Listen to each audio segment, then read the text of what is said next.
Welcome everybody, and my name is Siddharth Prabhu. I'm a postdoc here at TIFR Mumbai. And before I start, I would like to thank the organizers for this wonderful conference and for giving me this opportunity to present my research here. And I would also like to give thanks to you guys for making it thus far and to one of the last talks of this conference. And I would like to give a shout out to my collaborators with the work that I'm presenting today is about the asymptotic structure of gravity in high-dimensional flat spacetimes.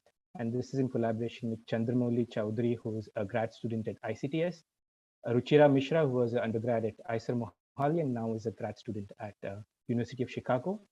And this is motivated by earlier work and ongoing work with Aalok, Suwrat, and Pushkar, who's also a postdoc here at TIFR. So I want to motivate my talk by starting with the question, where does all the information in the universe reside? By which I mean, if you were to if you want to ask about some question, about some process that's happening in the universe, where do you make your experiments? And the first answer to that question is everywhere. There's this, you can do experiments anywhere in the universe and you get some information. But this is, of course, a redundant description. In principle, there are subsets which contain all information. And that's the idea of having a Cauchy slice of the spacetime.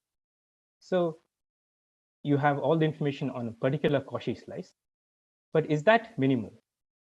And our investigations of the past couple of decades have led us to this conclusion that at least in asymptotically ADS spacetimes, one can just look at the boundary of a Cauchy slice, and all the information that's present on the Cauchy slice is also present on the boundary of that Cauchy slice. So that's the answer that we seem to get in asymptotically ADS spacetimes. But we would like to move away from that and perhaps come a little closer to our universe by understanding asymptotically flat spacetimes. And if we do that, here is a Penrose diagram of asymptotically flat space. So you have null lines which start from scri minus past null infinity and go to scri plus, which is future null infinity here.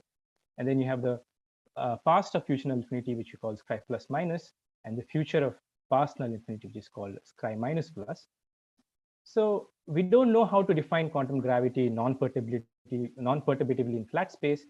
And flat space has a very intricate infrared structure. And there have been various proposals about how to do holography in flat space before.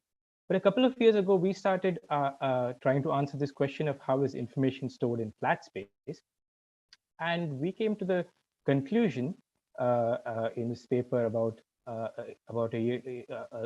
this paper that we put out last year with Aalok, Suwrat, and Pushkar, that at least when you look at massless excitations, all information about massless excitations in the theory of quantum gravity can be obtained from the past boundary of future null infinity. And to make this thing work, even though we don't know everything about the full theory, we have to make certain assumptions about it, which is based upon our understanding of the low energy structure of quantum gravity.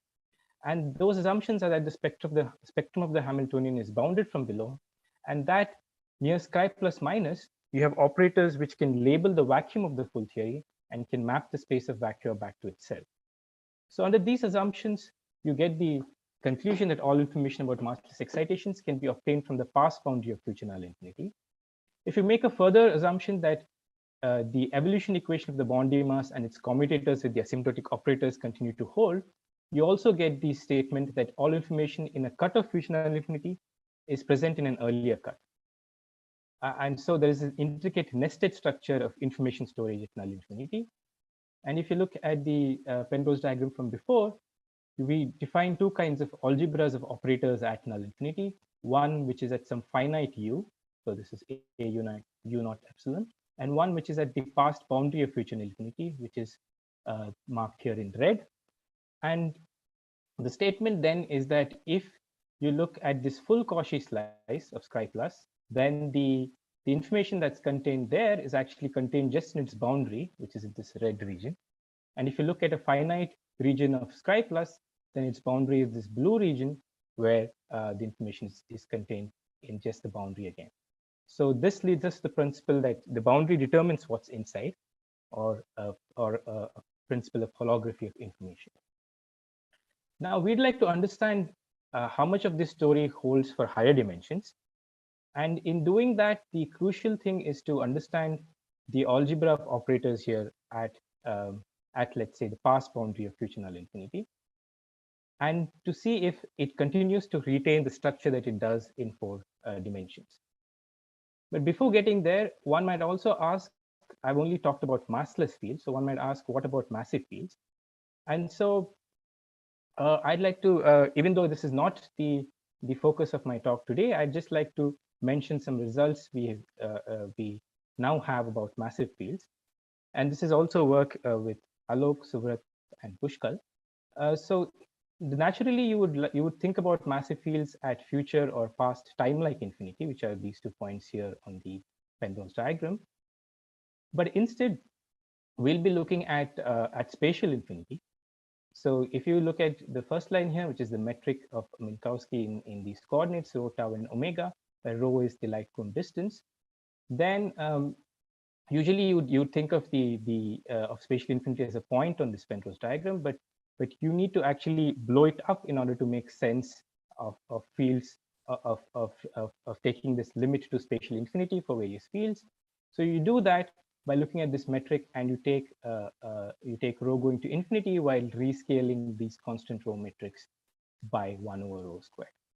So once you do that, in this diagram, if you see, these orange regions are regions of fixed tau. And as you go to rho going to infinity, you get a d-sitter, a 3-dimensional d-sitter at spatial infinity with this metric here. And then you can get massive fields on that d-sitter 3, which is at spatial infinity. So if you take a massive field in the bulk phi rho comma x, where x are these coordinates tau and omega, then unlike massive fields, unlike massless fields, which have a power law decay as you go to null infinity, massive fields exponentially decay as you go to spatial infinity. And so the extrapolate dictionary works slightly differently. So in order to be able to detect them, you need to measure these exponential tails. So you can define an extrapolate operator, which is here defined like this by using an exponential of rho. So if you do that and you get these z of x's defined at spatial infinity, then the statement is that we continue to find that information about massless and massive excitations in the bulk can be actually obtained by taking a union of the past of future null infinity, which is this red line here, and this green region, which is some open set on spatial infinity. So you consider correlators like this, where the fields on the left here are all the ones that you got on the past to future null infinity, and the fields here, the z's, are fields that you're getting on some open set on spatial infinity. So with that, let me come to the focus of today's talk, which is to try and understand what the asymptotic structure is in higher dimensional spacetimes, and if we can say similar things that we've said in 4 dimensions about high dimensions. So the first thing I would like to say is that we want to restrict to even dimensions, and that is because if you there's various reasons for it, which is that if you look at, for example, the Green's function, and you look at how it behaves in odd and even dimensions, then you see that in even dimensions it has a regular behavior with some power law fall off. But in odd dimensions, there are non-integer fall-offs, which leads to some non-analyticities. And hence, for now, we would like to only talk about even dimensions. And then let's see what is known in higher even dimensions. So the first observation that was made by these people is that in higher dimensions, there is a qualitative difference with respect to 4 dimensions, which is that you can choose boundary conditions for asymptotically flat spacetimes that include radiating spacetimes, but they don't include supertranslations. So it is consistent to not have supertranslations, and that's what these authors pointed out. And further, they pointed out that if you were to include supertranslations, then you'd probably run into problems with defining the symplectic structure. As you have heard probably before, and in this conference, in this nice review talk by Laura, there is a connection between soft theorems and supertranslations. And this connection continues to hold in any dimension because the soft theorems hold in any dimension. And this connection is that if you look at the word identities that come from supertranslation symmetries, you get soft theorems. So motivated by this statement, these authors here include put some relaxed boundary conditions and saw that you could indeed include supertranslations with some relaxed boundary conditions.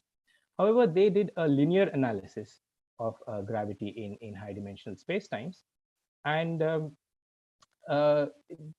if you go beyond the linearized analysis, you run into issues which was already pointed out in this paper here by Ankit Agarwal, where he constructed finite charges for the linearized case, but also saw that if the fall-off conditions that one would need to impose on these fields in the linearized analysis would get violated once you go away from the linearized analysis.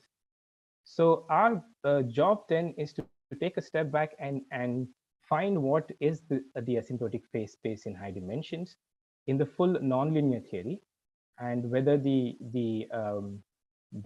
conclusions that come from the linearized analysis continue to hold in the full nonlinear theory. So with that, let me come to the plan of my talk. I've already given you the introduction and motivation for the talk. Next, I want to set the stage by talking about the asymptotic metric and what are the fields that we get from there. And then we want to look at the action of supertranslations on this asymptotic metric, taking the point of view that given the soft theorems exist in any dimension, we would like to have supertranslations also, and would like to understand what the effect of supertranslations are. Finally, we'll look at the Bondi mass and supertranslation charges, and then we'll conclude the talk. So to set the stage, in the Bondi gauge, the metric looks like this in any dimension, where there are these arbitrary alpha, beta, UA, and GAB that I've written. Now, we want to make the assumption that as you go to infinity, you get just Minkowski, and then there are corrections to this. So here the assumption is that there are no corrections to the Minkowski metric which diverge as you take R going to infinity.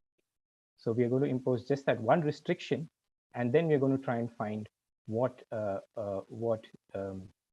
Einstein equations tell us about the form that this metric can take. So since we are in even dimensions, the alpha, beta, UA, and these GAB, we expand in integer powers of R in this way. And the first thing to do is to try and see what are the constraints on all these quantities appearing here in the metric. So the first thing that we'll see is from the Bondi gauge. So we've already imposed these two conditions of the Bondi gauge in the metric that I've just shown. Now we'll impose this last condition, which is the Bondi determinant condition. And you see that if you want to impose this condition, what you end up with is a condition on the trace of each of these C's that appear. So here you have the CA, what I'm calling the CAB ends, and the Bondi determinant condition will determine for you the trace of all of them. So in notation that will be particularly useful later in the talk, I'll call CAB1 as CAB, CAB2 as DAB, and CAB2 as EAB, so CAB3 here as EAB, which is so this one goes as R times CAB in the metric. This one goes as R to the 0, and this one goes as 1 over R. And so you will see that this condition here in the full nonlinear theory gives you the traces of each of these quantities. Next, we'll look at the implications of the Einstein equations. So if you look at the RR component, you end up with this equation here, which tells you that all of the beta ends that we had, we can write in terms of the GABs. So for example, beta 1, beta 2, beta 3, and so on are determined in this way. Next, if you look at the RA component of the Einstein equations, then you see that you get this equation here. This is again the full nonlinear theory, and you see that the UAs that we defined now also get fixed in terms of the GABs or the CABNs. So, for example, UA0 is this, and UA1 is given by this expression here, and we're going to have to use some of these for our computations later. Finally, we'll come to this RUR component, and now we see that this constrains the alpha, the alphas that were appearing in the metric, and they are constrained by this equation here. Everything on the right is already determined in terms of what we found earlier. So then we can go ahead and solve for these alphas. But you notice that the left-hand side here disappears if you put alpha n, if you put, once you expand for alpha and you put alpha, and you take alpha n such that n equals d minus 3. So except for alpha d minus 3, this equation determines everything, all the other alphas in terms of the CABNs. So coming back to this metric here, then what we have seen is that Einstein equations tell us that the alpha n's, beta n's, and the UANs are all determined in terms of these CABNs that appear along with that appear as corrections to the ST-2 metric, and except for this one quantity, which was alpha d minus 3. So so at this point, you can make a guess for what the alpha d minus 3 is.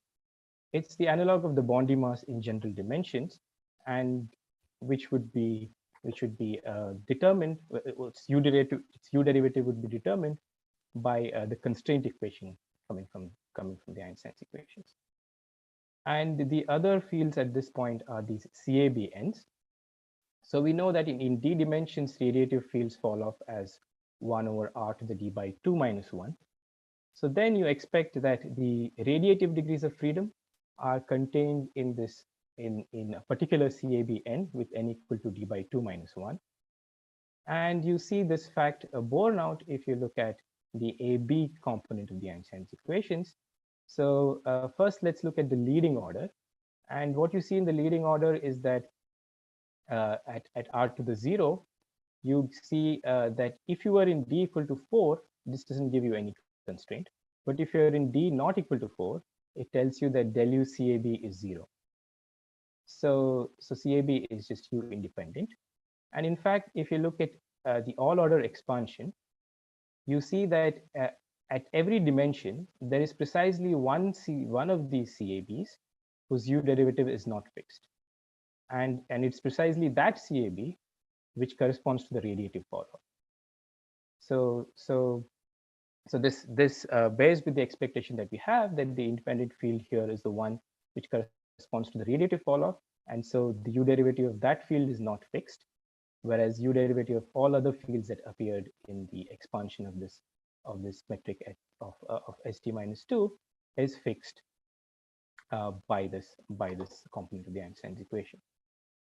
So let's then before we go ahead to the Bondi mass evolution equation, let's look at what happens in 4 dimensions. In 4 dimensions, Siddharth, can I ask you something here? So sure, in the UA, you don't see the angular momentum aspect? Sorry, I couldn't quite hear you. In the UA, you don't see the angular momentum aspect.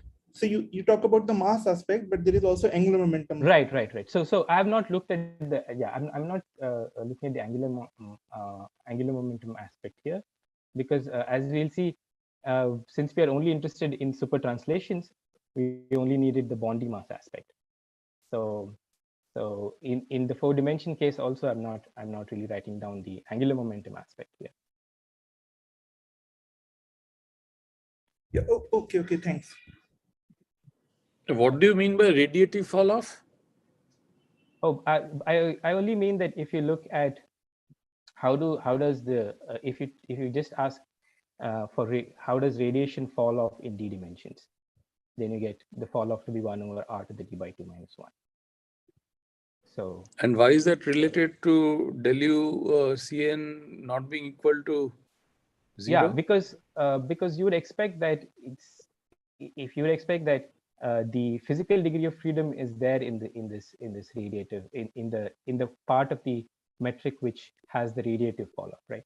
You should not be able to determine its u derivative, because if you did, then there is no radiation, right? Because the fact that the CAB varies along Scri plus is what is the fact that radiation is reaching Scri plus, right? So there is some function which is varying along Scri plus. So you would want so that's the field here, and so its u derivative should not be fixed, which is what we are seeing from the equation of motion. Oh. Okay, so in the four-dimensional case, at this point you would get this metric here, and so this guy here with the 1/r falloff is the Bondi mass, and this and CAB is what comes in this way.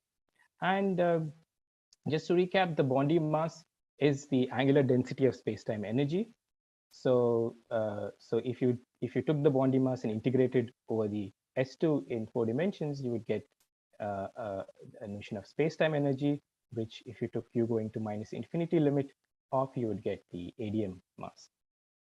And if you took the u derivative of this of m of u defined here, you would see that it's proportional to n squared integrated over the S2, where n is the u derivative of CAB.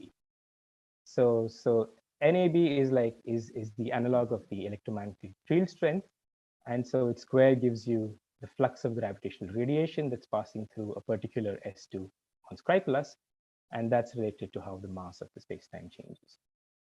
So in D dimensions, we expect a similar story with the right CAB, which is the one with n equal to d by 2 minus 1, and then you expect that if you took its u derivative, then you define a news in D dimensions, and then if you integrated that on the SD minus 2, then that gives you the flux of radiation passing through some portion of Scri plus. So in 4 dimensions, the constraint at Scri plus is given by this equation here, the u derivative of the Bondi mass.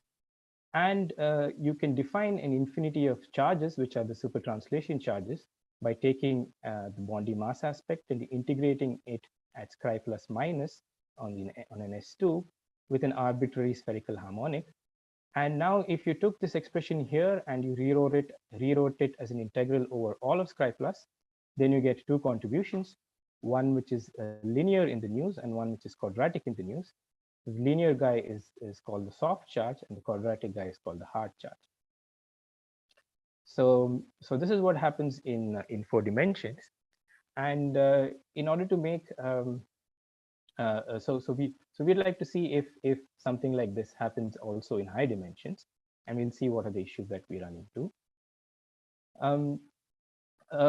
But before that, let's the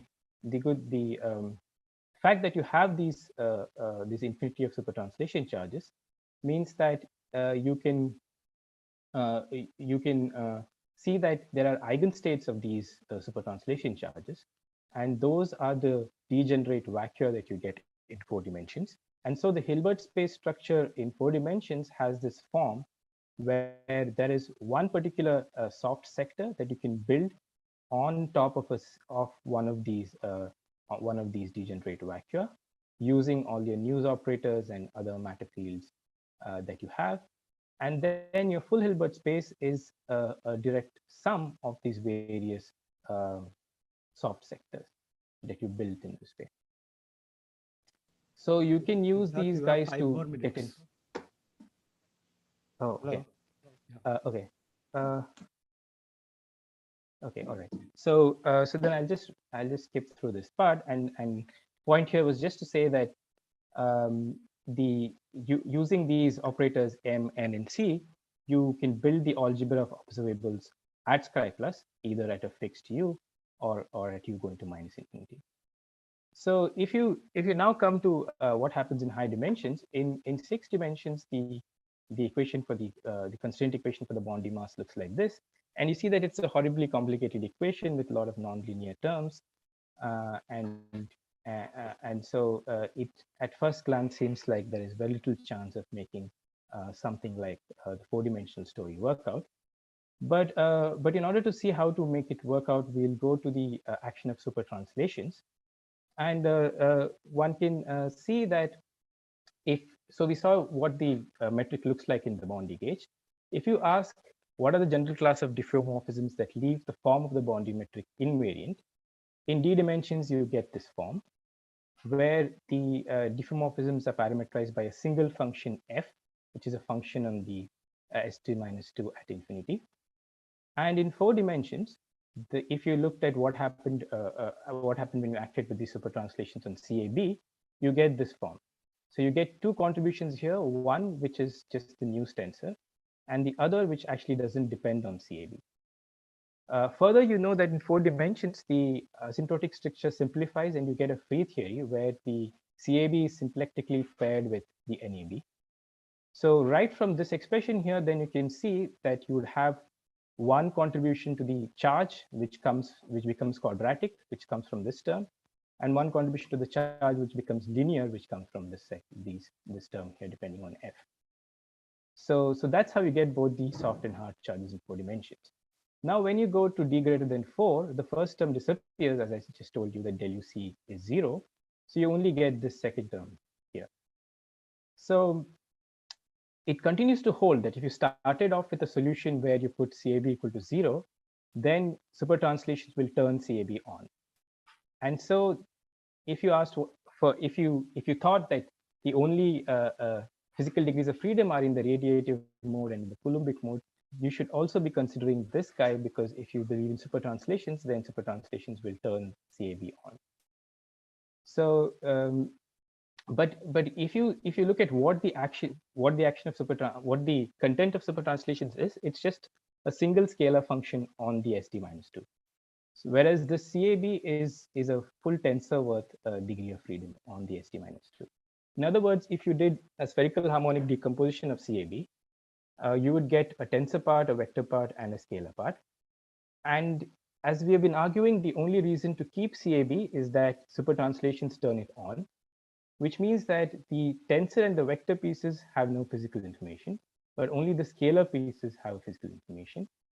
And the Bondi condition, the Bondi determinant gauge condition sets trace of C to 0. And so we are only left with this last term here.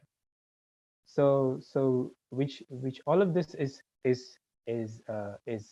amounting to say that we can think of CAB as a pure super translation, and that is the physical meaning that we want to give to CAB in any dimensions. And so we shall choose CAB to have this form here, where if you acted on this now with a super translation, then you would just change the psi to change the psi by the f that the super translation acts with. Okay, so with that, then let's look at what happens to the other CABs when you act with super translations. And what happens is that they always give you so you want to really look at in some dimension d, you want to look at the d by 2 minus 1, the CAB d by 2 minus 1, and super translations will act on it by having this first piece here, which is dependent on the news, plus a whole bunch of other terms which depend on the CABs at the lower orders. So you see that if you started off with a solution where you just turned off everything, and you acted with the super translation, then only CAB gets turned on, because the only CAB has a part here that is just a function of the f that the super translation acts with. But in high dimensions, now you see that in four dimensions, you see that now things were special because CAB had two pieces, one which was depending on the NAB and the other which was just depending on the f. And here you see that the role of super translations is actually played by two different fields, one by CAB itself and one by CAB d by 2 minus 1. So this gives us some hint as to how to proceed in high dimensions. So to be concrete here, we'll now stick to 6 dimensions, and we'll look at the action of super translations on the CAB and on the radiative mode in 6 dimensions, which I'm calling DAB. So, so you see that if you put D equal to 6, these are the things that you get. And now to really recover the role that, so we said that CAB, which had 2 roles to play in 4 dimensions, is now in 6 dimensions, the roles are being played by CAB and DAB.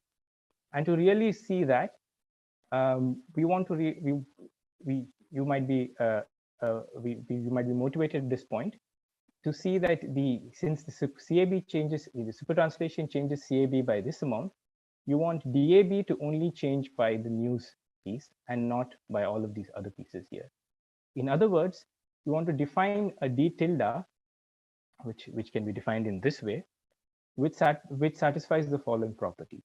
If you act supertranslations on this D tilde, you only get this one piece, which is F times del U D tilde. So as we shall see, this resolves a crucial puzzle that was also seen if you try and go beyond the linear analysis that I told you, which is that if you try to get a finite charge in high dimensions, the fall-off conditions that you put on D get violated by the action of supertranslations when you go to the nonlinear theory. However, you see that if you instead redefine D to get this D tilde, then the action of supertranslations keeps you within the fall-offs that you put on D tilde. In other words, going from a vacuum where you put CAB equal to 0 to some non-trivial vacuum with a non-trivial value of CAB, one needs to account for that by redefining your fields in this way. So now if you go back to what the Bondi mass evolution looks like, we had this horribly complicated form, but if you redefine things in terms of the D tilde I had on the previous slide, then you can see that the supertranslation charges get these very nice looking expressions here, where I do the same thing that I did in 4 dimensions and take the supertranslation charge defined in this way, and then write it as integral over all of chi plus. Then you get a soft contribution and a hard contribution, where I've imposed this fall-off condition here on D tilde, not D, which goes as 1 over U to 1 plus epsilon as U goes to plus minus infinity. So this sort of a condition is also there in 4 dimensions, but here now the good thing is that once you impose this condition, the supertranslations actually respect this fall-off. And so the charges now are well defined. The other way of saying this is that we propose that for example, in D equal to 6, the symplectic form at chi plus is given by this expression here, and the action of supertranslations respects the fall-off that you need to impose to get finite charges from this action, from the symplectic form. It continues to hold in 6 dimensions that if you imposed the action of the fact that you have supertranslation symmetries as a symmetry of the S matrix, then yeah, I'm just done. Time. Yeah. This is just my second last slide. Yeah, I'm just almost done. So it continues to hold that if you look at a generic scattering process and you ask for invariance of that, you ask that the full supertranslation charge, including the soft and hard pieces, is a symmetry, then you see that if you started off with eigenstate of the soft charge, then you will land up at in the in state, then you will land up in the out state with a different eigenstate of the soft charge. So the 4-dimensional story continues to hold, where you now have a set of degenerate vacua, and you have access to the soft charge, which lets you identify which soft vacua you are in, and there are transitions going from one soft vacua to other in generic scattering processes. So I'll just end my talk by flashing the results. So we have a finite symplectic structure for high-dimensional flat spacetimes, which is consistent with the action of supertranslations in the full nonlinear theory, and it gives us the expected charges, which are consistent with the ward identities from supertranslation symmetries. So we have we feel resolved the puzzle that was seen earlier in trying to get a symplectic structure for high-dimensional spacetimes, which includes super translations. We would like to understand what happens in odd dimensions in the future, what happens if we include massive fields, and if we can write down specific protocols for retrieval of information from the boundary of high-dimensional flat spacetimes. Okay, thank you. Sorry for going a little over time. Sorry, we don't have time for questions right now. You can ask questions in the discussion section. And so let us thank Siddharth for the nice talk, and we can move on to the next speaker.